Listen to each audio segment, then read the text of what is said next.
I met a gypsy. Psoas goes from the lower, at the very bottom of your lower lumbar. They originate there. They go through the pelvic girdle and they attach to the head of the femur. Yeah. So, and it's a deep muscle that's hard to get to because you have all these superficial muscles that are already super tight. It's kind of like when you get into the deep lateral rotator, especially for those that ride moto.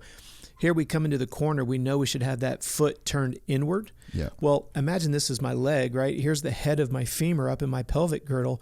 Well, I know I should have my toes inward, but the muscles on the outside of the leg, up in the, literally underneath your glute muscles, you have the deep lateral rotators. They do exactly what they say. They laterally rotate. Well, when they're hypertonic, you look like a duck foot. Yeah. You got a riding coach like Ben saying, get your foot in. Well, it's not that you don't want to. You physically just can't because they're so tight.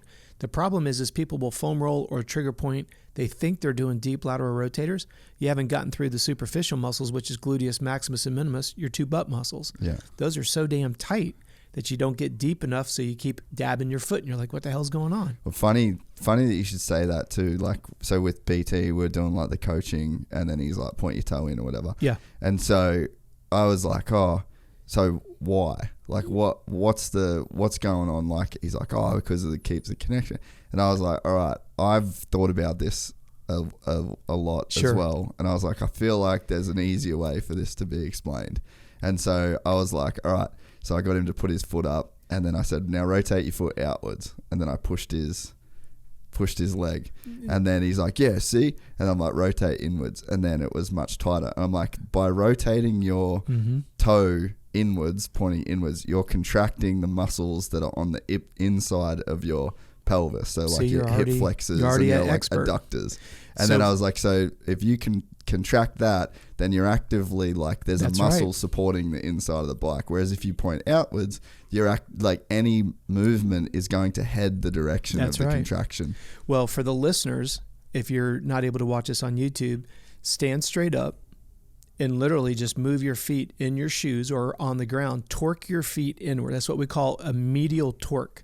And you'll feel the head of the femur. You'll feel those glute muscles just tighten up immediately. Yeah.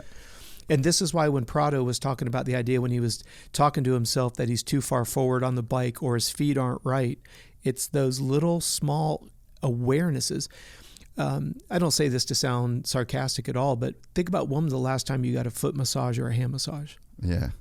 And they're the two most important contact points. Yes, you could argue the knees as well, but that's there you've got knee braces sometimes. I know you've tested some and some without. But when you're looking at the two most consistent contact points of the bike, gets no attention whatsoever. Yeah. You go get a massage, you're getting your shoulders, your leg, your back. Yeah. You're not getting your hands done. Yeah. And so that's why I always have my athletes, like when we're sitting at a desk environment, have a tennis ball under your left foot and have a tennis ball on your right glute and then swap them. So at the end of the day, you've worked all those muscles that are a contact point. When you're driving down the road, just grab the meaty part. Even if you do it right now, it hurts like hell because you don't ever give it any attention, but yet we ask it to do all the controls. Yeah.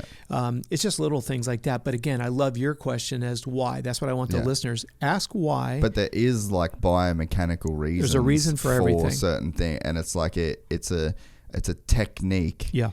But it's like, what does that facilitate? And it's like that's as simple the difference as between a pain site and a pain source. My low back hurts, which is where it hurts, like but the source of it is the quads because the quads are so tight, it anteriorly tilts the pelvis, which creates the lordosis. That's what we want the listeners to understand. We're actually working on a digital product called The Anatomy of an Injury. Yeah. It's exactly along these lines because you have three types of athletes, one that's never been hurt, one that's hurt and trying to recover. One that's going to get hurt. Exactly.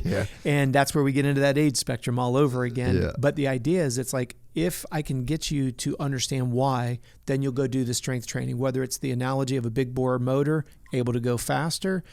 We can get super technical.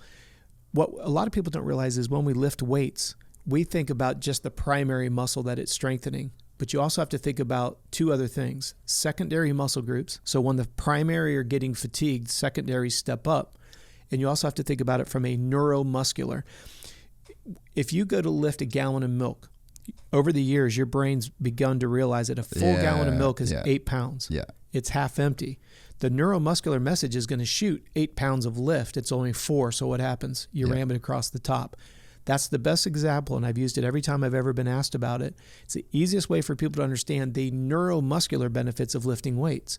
So all of a sudden you come into a corner and the front end goes away from you. Your body intuitively has the power to counterbalance that to not endo or knife pick it or nose pick it or whatever it may be. One of the biggest examples I can give you is we all know what to do when we're nose heavy. Tap that rear brake. We all know panic rev if we're nose down. Yeah. But when that bike starts to go side to side and we get that dreaded side swap, that's where you want that intuitive balance. It's called proprioceptive balance. This is what you alluded to with Jet and his background in dance.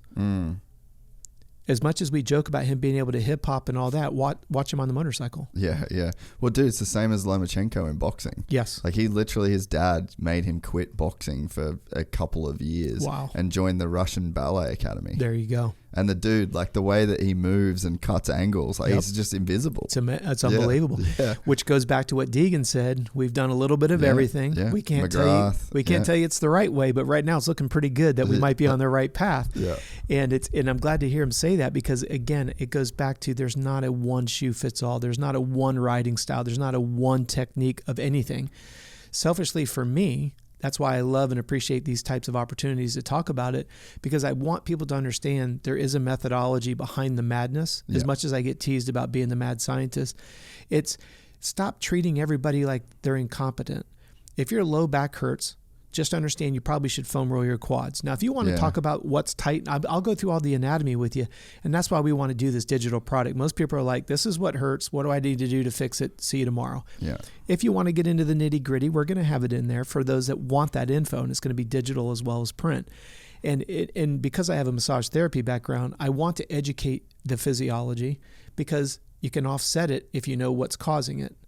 So a lot of guys go to the gym. They want to do stuff that looks good. Chest, back, buys. That's pretty much it.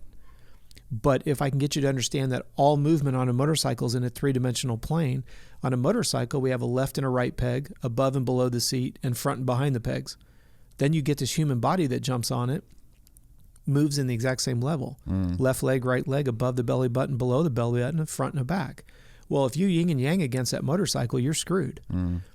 That's why HIIT training is not ideal for motocross. Now, I know people are going to give me some nasty comments, and that's fine. Just doing this for 38 years, I can tell you that the HIIT training is being misapplied. Does it work? Yes, when applied correctly. But you can never tell me that there's not a time that somebody doing, as you go back to the base training, there's not one listener that wouldn't benefit from doing more aerobic capacity. Because it goes back to you're only limited by one of two things, raw power or the ability to deliver oxygen. A lot of people think, no, it's the ability to dissipate lactic acid. That's not the case. The number one limiting factor in any level of performance is always aerobic capacity.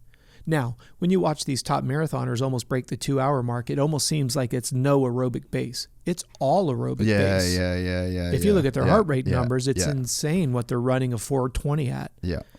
It's all relative. If we tried to hang on to Phil and whoever, Sexton, Webb, Lawrence, whoever you want, our heart rate would be through the moon. For them, they're just buttering, right? Yeah.